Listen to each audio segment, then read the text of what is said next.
Saudara yang dikasihi Tuhan, kecelakaan atau penyakit yang mematikan, siapapun itu tidak ada yang menginginkannya. Ketika itu terjadi, tiap orang akan mencoba bertanya dan mencari maknanya. Kenapa? Bagaimana? Apakah Tuhan marah?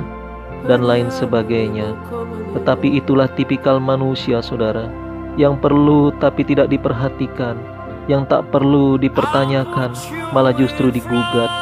Padahal yang paling penting dalam kehidupan kita adalah bagaimana kita menjalankan bagian kita, sehingga di dalam iman percaya kita sebagai orang Kristen bahwa kematian hanyalah sebuah cara kita menghadap Tuhan, entah lewat kecelakaan, entah penyakit menular, atau entah lewat apapun.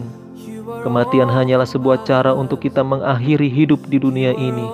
Begitu banyak cara orang dalam menghadapi kematiannya. Lihatlah contoh-contoh bagaimana cara kematian tokoh Alkitab seperti murid Tuhan Yesus yang begitu sadis dan bahkan sangat tidak terhormat.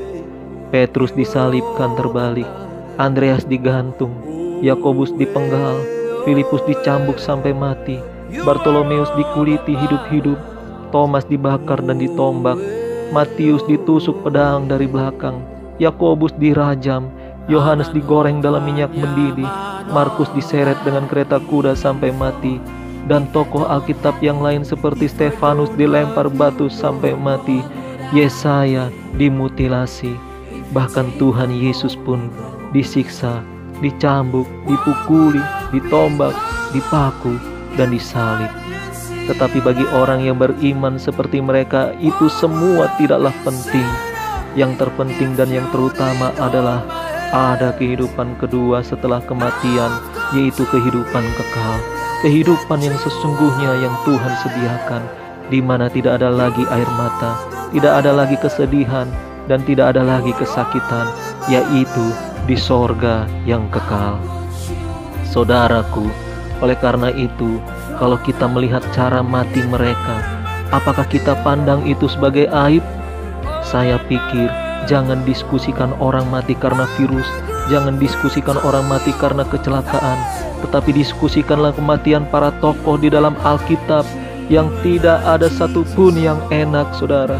Karena itu seringkali kita sudah dipenuhi dengan pikiran-pikiran yang kacau. Orang Kristen itu matinya enak.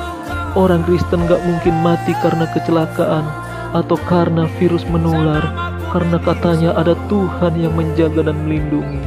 Saudaraku, apakah para nabi, para rasul, dan Yesus sendiri itu tidak dijagai oleh Allah?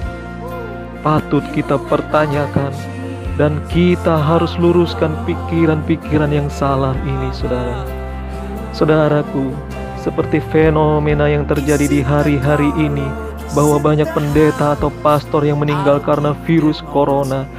Saya berani katakan ini bukan karena mereka terkena wabah penyakit sampar, bukan karena mereka kena tulah, tetapi sebaliknya, justru Tuhan mempersiapkan mereka mati martir untuk mengajarkan kepada kita semua bahwa pentingnya mempertahankan iman sampai akhir dan pentingnya kesetiaan melayani Tuhan sampai mati. Haleluya.